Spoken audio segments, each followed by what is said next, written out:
Thank you very much for agreeing to listen to me today. I want to say that one of the big important things about the rewriting of the history of the Holocaust that Roman historians have taken in our time is that it enables us to understand how the European Gajo establishment has constructed a narrative which ignores its own oppression of Romani people. I've given a short handout of my argument in English, and it will be published shortly in a collection to be published by the Austrian Embassy in Poland and edited by Sławomir Koprowski. What I want to say is the Nazi Holocaust is extraordinary in that there was no compromise in defeat.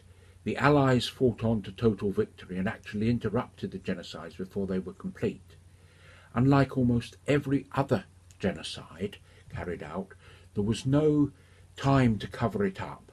The full horror of what was going on was apparent to the liberating troops and fatally wounded European arrogance and the European nation-states' confidence in the myth of progress and their own imperial destiny.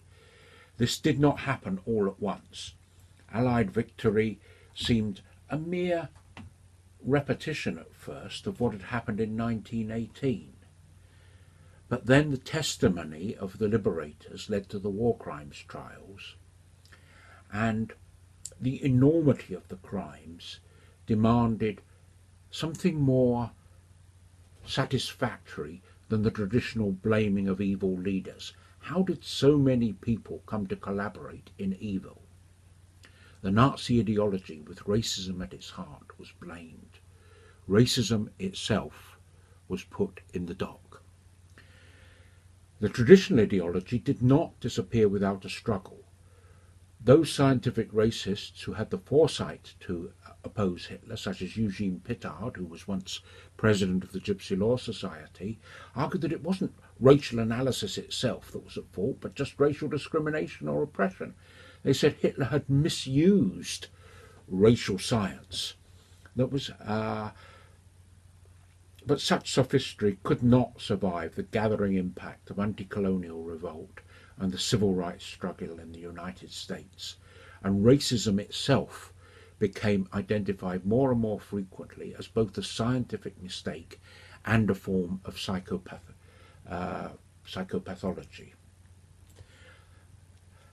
The sheer horror of the Nazi action seemed to fade with time. After all, who had actually experienced them really wanted to remember such things? And the intellectual remnants of fascism and Nazism began to regroup and create a revisionist history in which World War II was just another war. They wanted to concentrate on communism as the main enemy. It wasn't until the end of the 1950s for Jews or the end of the 1970s for Roma that the need for collection of oral testimonies to prevent fascistic, apologetic, historical revisionist attempts at genocide denial or mitigation became apparent.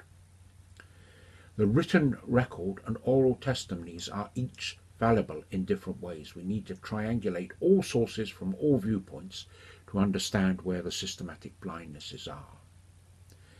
But together, these things have given us a new understanding of how the interests of the powerful shape their written records, and it enables us to criticize current neoliberal revisions of history. In 1989, the world began its transition from the competitive welfarism of the Cold War era to the neoliberal individualism that currently dominates. As George Orwell predicted in his novel 1984, the recasting of the system of international alliances absolutely required a change in the narrative about actuality.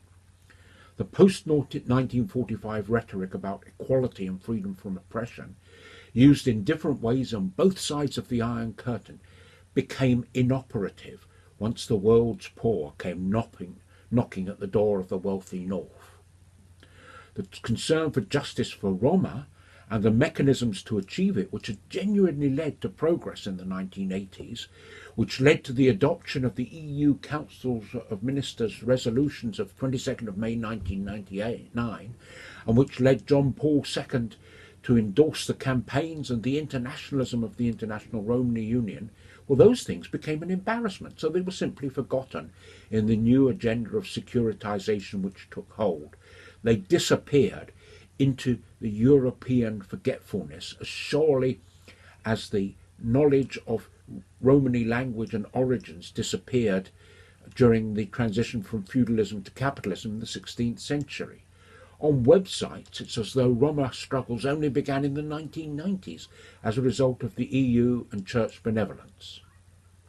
Now, I'm not here accusing the Pope, the Vatican and the EU Commission and a selection of current Romani political leaders of conspiracy or deliberate mendacity. Indeed, conscious lies do not work, do not carry conviction as ingredients in justificatory historical narratives.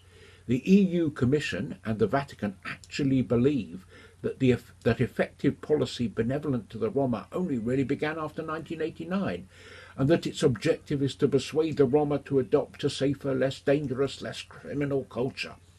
And they will probably go on finding this version of the truth much more plausible than the real history, which starts with the brave pioneers of the 1950s and 1960s. The one serious interruption to the smooth operation of the European history of convenience during the whole half-millennium of the dominance of the nation-states is the attempt to make sure that the victims of the Nazi Holocaust are not also swallowed up by the now globalized European forgetfulness. The interrupted Holocaust exposed the hollowness and falsity of the European myth of progress and civilization as no event before. We need to memorialize that event, not just because it is due to the victims, but also because it holds the possibility of deconstructing other myths. This cannot be done with mere declaration or sentiments. Theory by itself is not enough. It requires the painstaking critical work of historians, both the professionals and the array of volunteer, local and family historians, to keep on digging. Thank you for your attention.